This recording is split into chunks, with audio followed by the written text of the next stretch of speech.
का पाव तो मैटका दे दिए। अगर आपकी ज़िंदगी में कोई भी रोक टोक करने वाला है तो आप बहुत खुश नसीब हो, क्योंकि वो बाग बहुत जल्दी उजड़ जाया करें जिनके माली नहीं होते। राम राम भाई सभी को। एक बार एक सास और बहू में लड़ाई हो जाए और वो बहू ऐसा फैसला ले ले है कि अपना सामान पैक करके अपने घर चली जावे, जाके अपने परिवार से बात करे है।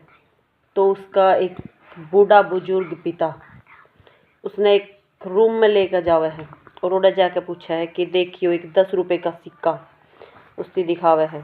तो उसने पूछा है कि यह क्या है। बोले पिताजी ये 10 रुपये का सिक्का है। फिर वो उसने एक पानी के गिलास में डाल दे हैं। तो फिर उससे पूछा जावे वो लड़की को, पापा अब भी ये 10 रुपये का सिक्का ही है। और फिर उसने वो आग के ऊपर रख दे हैं।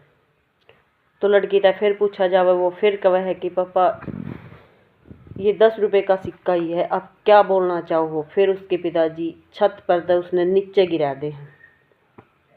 तो फिर उससे पूछा जावे है वो फिर यही जवाब देवे है कि आप क्या समझाना चाहो हो, मेरी समझ में नहीं आया। ये 10 रुपये का सिक्का है, इसका आप कुछ भी कर लो, इसकी कीमत घटने वाली नहीं है। तो उसके पिताजी ने कहा बिल्कुल ठीक इसी तरह हमारा जीवन है।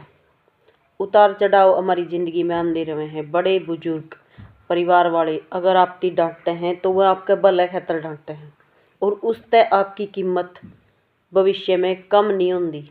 परिस्थिति कैसी भी हो, कोई अपने परिवार का बुरा नहीं चाहता, सबने अपनी औलाद अच्छी लगे है।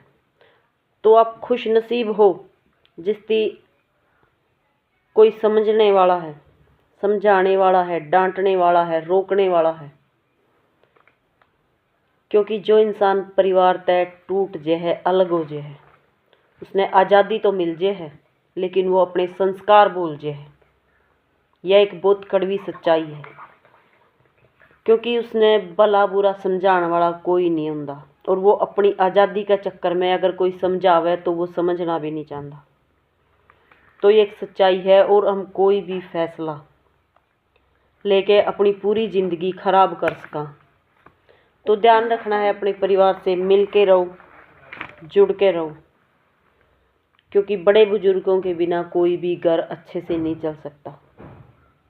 अपने घर के फैसले खुद लो, बातचीत करो, बड़ों के पास बैठो, लेकिन दूसरों की सीख में कभी ना आओ और परिवार से टूटने का कभी भी डिसीजन मत लो।